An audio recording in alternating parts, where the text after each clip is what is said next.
Good morning students, आप सभी का स्वागत है हमारे इस चैनल पे। मैं अविनाश आप लोगों के बीच आज का जो सेशन लेकर के आया हूँ वो वोकैब सीरीज का है, जो 15 वर्ड्स 15 मिनट का सीरीज में कंटिन्यू आपको दे रहा था उसी का। तो चलिए आज का सीरीज का देखते हैं। 15 वर्ड्स हमारे पास बोर्ड पे है। साथ ही साथ जो मैंने मैचिंग टेबल का एक सीरीज शुरू किया था वो मैचिंग टेबल भी आपके पास यहाँ पे उपलब्ध है। देखेंगे आप यहाँ पे तो 4 आपको दिया गया है कॉल से रिलेटेड फ्रेजल वर्ब, और उसी का जहाँ तहाँ ऑप्शन मैंने लिख दिया है। अगर आप रेगुलर वीडियो वॉच कर रहे हैं तो आप आराम से इनका आंसर कर सकते हैं। तो कमेंट सेक्शन में इसका आंसर आप मुझे करके बताएंगे। तो चलिए इसके अलावा जो आज का क्लास शुरू होगा उसकी मैं कहानी आपसे शुरू करता हूँ। तो देखिए सबसे पहला वर्ड हमारे पास जो बोर्ड पे लिखा गया है वो है ऑटोक्रेसी। कई बच्चे जानते होंगे कि ऑटो का मतलब होता है खुद से, ठीक है। तो ऑटो मतलब खुद से होता है, जैसे आप लोग सुना होंगे ना कि ऑटोमेटिक होता है एक वर्ड, जो खुद से चलने वाली चीजें होती हैं उन्हें ऑटोमेटिक कहा जाता है, ठीक है। आपने घर में इलेक्ट्रिसिटी के सेंस में सुना होगा ऑटो कट, ठीक है, कि अपने आप है जो कि हाई वोल्टेज का जब ट्रांसमिशन होता है तो क्या होता है ना कि वो इलेक्ट्रिक सर्किट में मतलब अपने आप एडजस्टमेंट करने के लिए लाइन को या फिर करंट को क्या करता है, वो कट कर देता है। तो इससे पता चलता है कि ऑटो मतलब खुद से होता है। तो वही देखना है कि इसका डेफिनेशन क्या होगा। तो लिखेंगे सबसे पहले आपको फिर एक बात ये याद आ रहा होगा कि पिछले 2 सेशन में क्रेसी का वर्ड मैंने शुरू किया है एक बताना। तो क्रेसी मतलब शासन मैंने बताना शुरू किया था। तो गवर्नमेंट यहाँ से लिखना है, गवर्नमेंट ऑफ, और एक का मतलब क्या हो जाएगा, सिंगल पर्सन, है ना। और इसे नेगेटिव माना जाता है कि एक आदमी शासन अगर घर पे भी कर रहा है ना तो एक्चुअल में शासन नहीं कर रहा है बल्कि तानाशाही कर रहा है, और सारे लोग मिल करके अगर करेंगे तो वो होगा अच्छा शासन। तो मुझे समझ में आया कि ऑटोक्रेसी नेगेटिव वर्ड है और इसको हिंदी भाषा में कहा जाता है तानाशाही, है ना। हिटलर को भी ऑटोक्रेट कहा गया था। तो इसी से रिलेटेड वर्ड है आपके पास में क्या, ऑटोक्रेट। चलिए उसके बाद जो नेक्स्ट वर्ड आपके पास में है ऑटोनोमी। तो ऑटोनोमी का मतलब क्या होता है, ऑटो मतलब भी सेल्फ हुआ, नोमी मतलब क्या होता है, तो इसका मतलब एक शासन ही होता है। तो गवर्नमेंट हो जाएगा ऑफ, इसमें आपको करना क्या है, थोड़ा सा चेंज करना है, government of, sorry right of, यहाँ पर क्या हो जाएगा राइट ऑफ, ये अधिकार एक तरह से, शासन नहीं बल्कि क्या है, अधिकार है, राइट ऑफ सेल्फ गवर्नमेंट। यानी ये अच्छा वर्ड हुआ उसके तुलना में, ऑटोक्रेसी के तुलना में। इसका हिंदी क्या होता है, स्वचालन। इसका हिंदी क्या होता है, स्वचालन। और वास्तव में इंसान अगर अपने जिंदगी की बात कर रहा है तो जिंदगी गुजारने के लिए उसे ऑटोनोमस ही होना चाहिए, ऑटोनोमी उसकी लाइफ में होना चाहिए। चलिए नेक्स्ट वर्ड आपका तीसरा है क्रीमेटोरियम। क्रीमेटोरियम को समझना है तो ऐसे समझिएगा, हमने एक वर्ड पढ़ा था जिसका हिंदी होता था दफनाने वाली जगह, सिमेट्री, याद होगा। तो उस वक्त होता था ब्यूरियल प्लेस जहाँ पे दफन किया जाता था डेड बॉडी को, लेकिन यहाँ पे क्या होता है, यहाँ पे जलाने की परंपरा होती है, यानी हिंदू प्लेस के सेंस में आप यूज कर सकते हैं। चलिए तो इसको डेफिनेशन में हम लोग ऐड करते हैं, place where dead body is burned, जहां पे डेड बॉडी को जलाया जाता है, ठीक है। अब अगला वर्ड आपके पास में है बाईगैमी। जो आपने सुना होगा कि बाई का प्रीफिक्स टेंस होता है दो, और गैमी वर्ड का मतलब अगर आपको बताया जाए तो आपको पता होगा कि क्या होता है, शादी। तो यहां से चलिए करते हैं, मैरिज ऑफ सेकेंड वाइफ, भाई लिविंग अ स्पाउस,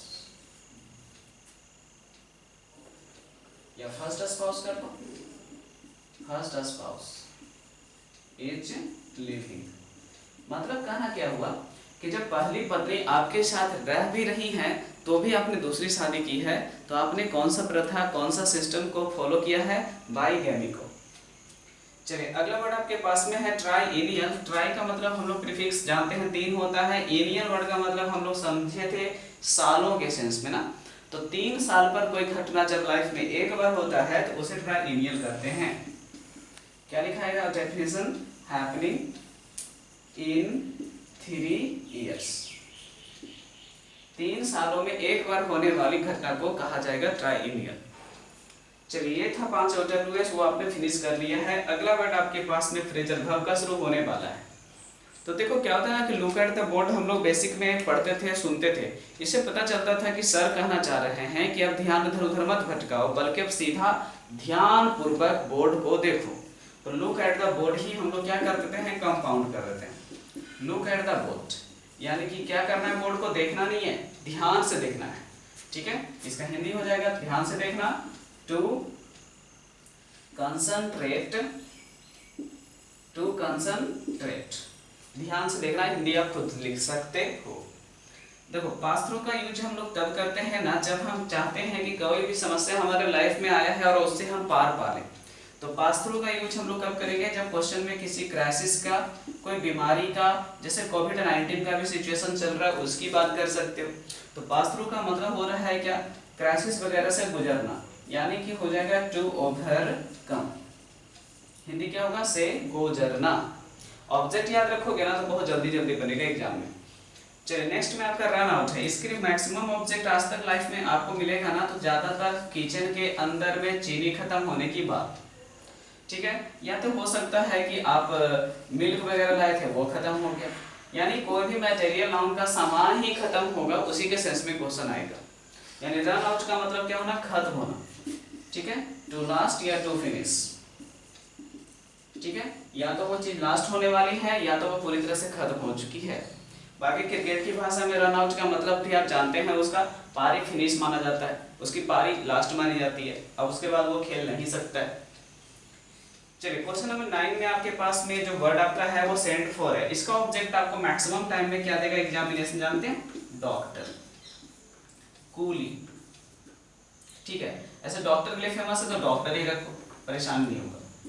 कहना क्या चाह रहा है, आप बीमार हैं तो आप जा करके डॉक्टर साहब को लाइए, या तो आप ही बीमार हैं तो डॉक्टर साहब को तो लाइएगा नहीं, तो आप डॉक्टर को लाने के लिए तो किसी को भेजिएगा ना।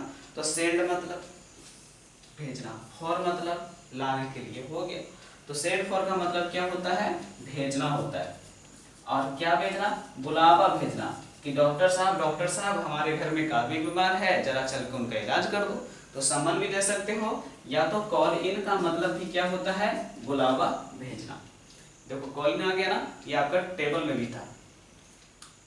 तो ये थे हमारे पास में 9 कॉम्बिनेशन आज के। अब आगे बढ़ते हैं 10वें के पास पहुंचते हैं।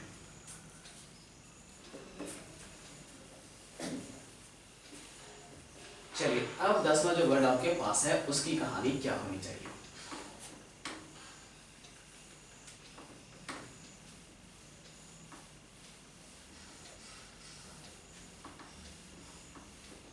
देखिएगा, तो आपका जो पहला वर्ड है स्टूडेंट वो है टेक ऑफ। टेक ऑफ का हिंदी होता है उड़ान भरना, ये तो आप जानते ही हैं। टेक ऑफ का हिंदी होता है क्या, उड़ान भरना। तो देखते हैं इसका तो 3 सेंस हम आपको बताते हैं, अगर आप याद रख पाएंगे तो। सबसे पहला आपने कहा, टेक ऑफ को थोड़ा इधर लिख लेता हूं, अच्छा लगेगा मुझे समझाने में, आराम फील होगा। टेक ऑफ, देखो टेक ऑफ का मीनिंग 1 2 3 कम से कम।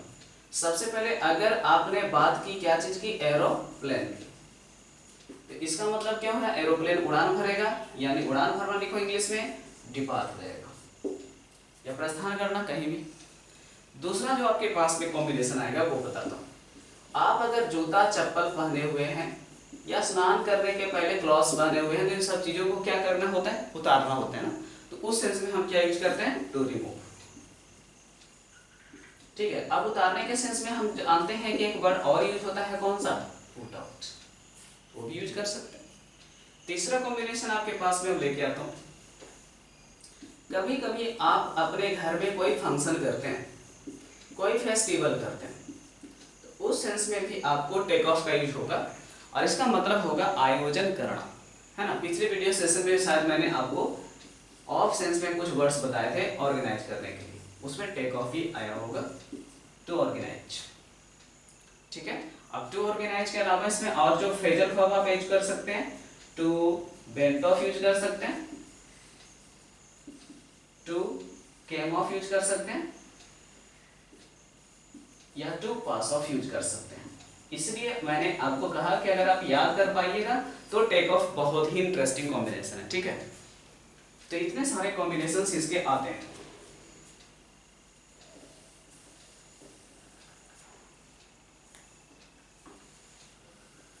चलिए, अब इसको अगर आपने फिनिश कर लिया है तो नेक्स्ट वर्ड के लिए कंसंट्रेशन अपना बनाइएगा। नेक्स्ट फ्रेजल वर्ब आपके पास खत्म हो चुका क्योंकि 10 हो चुका। अब 11 में आपके पास इडियम्स है। कितने बच्चों को पता होता है कि ब्राउन का मतलब होता है क्या, भूरा, और उसके बाद क्या दे दिया, स्टडी। अब ये कैसा स्टडी होगा, इसका ये मतलब है कि आप अगर अध्ययन करने के लिए बैठते हैं तो आपको सब रंग जो है वो ब्राउन ब्राउन सा फील होता है।